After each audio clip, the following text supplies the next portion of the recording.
छौड़ा सबके देखी देखी छौरी जे हंसताओ, छौरी जे हंसताओ रे छौरी जे हंसताओ। बुझी जाई है मालूम तो अपने से फंसताओ, अपने से फंसताओ रे।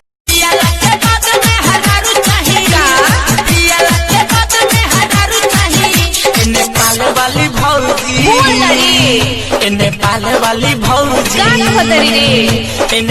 वाली भौजी हमके रुस के सुत गइल गोड़ा थारी गइनी मनाए तले लगारी। रुस के सुत गइल गोड़ा थारी गइनी मनाए तले लगारी। रतिया ऐसन चटकन मरला खिंच के गाल में सट गइनी देवाल में।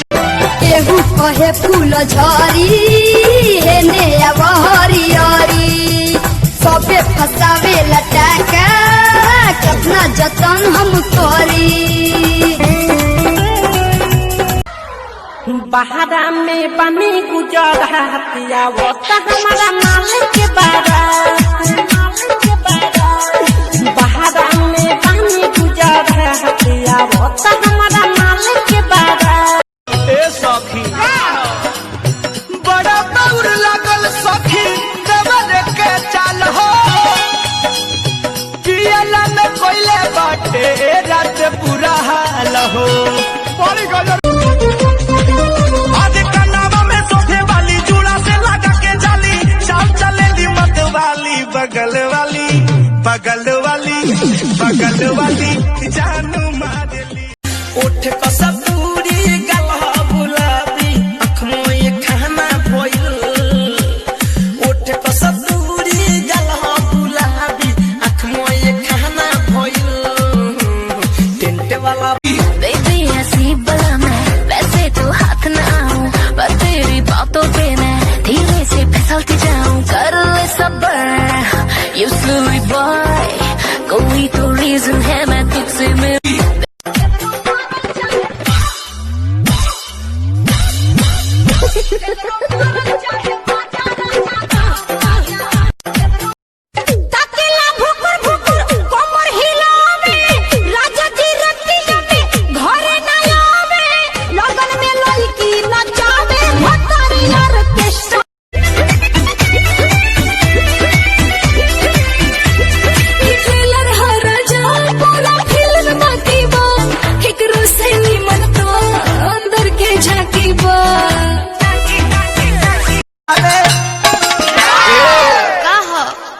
कैसे बढ़नी फाटल बावे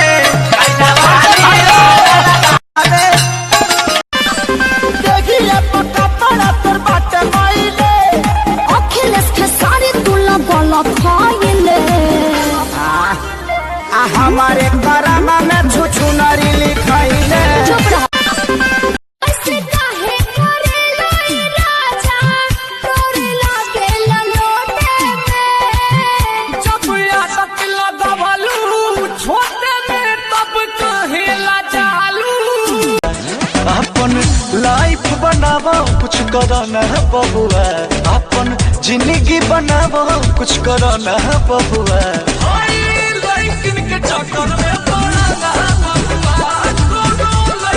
भौजी के मन करे खाए के खटाई, यही से चुवत लार बा। अरे यही से लागल बुखार बा। झुनु झुनवा ले ले आई हाय भैया नया समाचार बा। बहारा में बनी गुजरा हतिया वो तो हमारा मालिक के बारा। बहारा में बनी गुजरा हतिया वो तो हमारा मालिक के बारा। धैल धैल प्यार ठन ढागल कटोरा में। अरे छाल ही पड़ गइल बा। चढ़ जइह छत माया कोरा में, कूदी जइह जान सीधे कोरा में।